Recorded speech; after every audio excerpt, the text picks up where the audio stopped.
வாங்க இன்றைக்கி ஒயிட் பிரிஞ்சு செய்யலாம். வெங்காயம், இஞ்சி பூண்டு பேஸ்ட்டு, பட்டை, லவங்கம், கிராம்பு, நான் பட்டாணியை ஊற வச்சு வச்சுருக்கேன், கேரட்டு, பீன்ஸு, உருளைக்கிழங்கு. காரத்துக்கு பார்த்திங்கன்னா இன்றைக்கி பச்சை மிளகாய் தான், முந்திரி, புதினா இலை, தேங்காய் பால். வாங்க இது எப்படி செய்யுதுன்னு பார்க்கலாம்.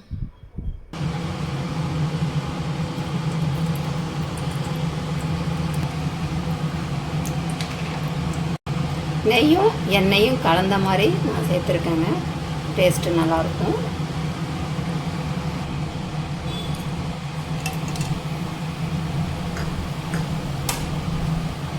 பட்டெல்லாம் அவங்க நல்லா பொரிஞ்சோன்னே நம்ம எடுத்து வச்சுருக்க பச்சை மிளகாயை சேர்த்துக்கலாம். கூடவே முந்திரியும் சேர்த்துக்கலாம்.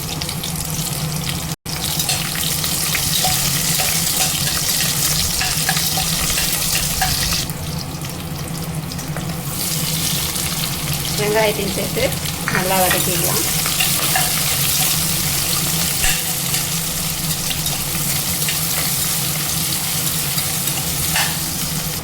வெங்காயம் ரொம்ப சேர்க்க வேண்டாம், இந்த கலரில் இருந்தால் போதும். அடுத்து பார்த்திங்கன்னா இஞ்சி பூண்டு பேஸ்ட் சேர்த்துக்கலாம்.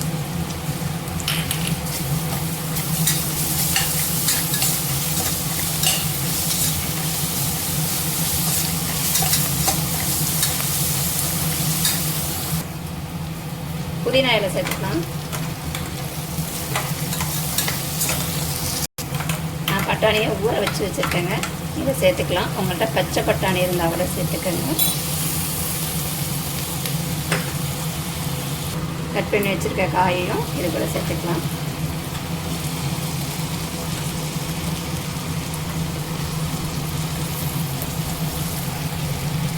காய்க்கு மட்டும் கொஞ்சமாக உப்பு,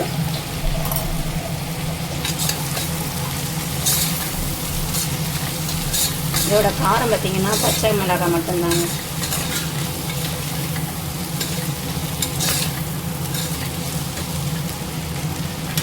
இப்போ ஊற வச்சுருக்க அரிசியை இது கூட சேர்த்துக்கலாம். நான் ஊற வச்ச அரிசியை சேர்த்துக்கிறேங்க. இது பார்த்திங்கன்னா நார்மல் அரிசி தான், ரெகுலராக நம்ம சமைக்கிற அரிசி தான். நீங்கள் பிரியாணி அரிசியில் கூட இதை செஞ்சுக்கலாம்.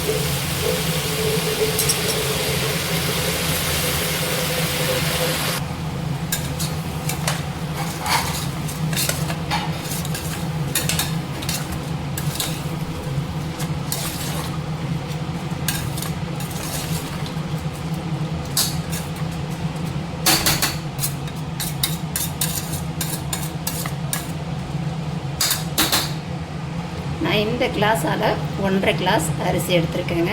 அதுக்கு தகுந்த அளவு தேங்காய் பால் எடுத்துக்கலாம். நான் பார்த்திங்கன்னா 1.5 கிளாஸ் அளவு தேங்காய் பால் எடுத்துருக்கேன்.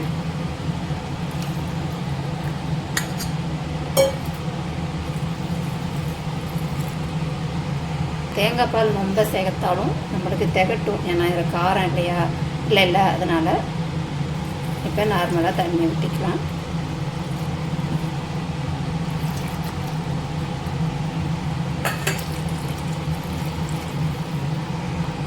பால், தண்ணி எல்லாமே சேர்த்து நான் ஒரு 5 கிளாஸ் தண்ணி ஊற்றிருக்கேங்க. அவங்க அரிசியை பொறுத்திருக்கு. நான் மொத்தமாக சேர்த்து 5 கிளாஸ் தண்ணி ஊற்றிருக்கேன். இப்போ தேவையான அளவு உப்பு சேர்த்துக்கலாம்.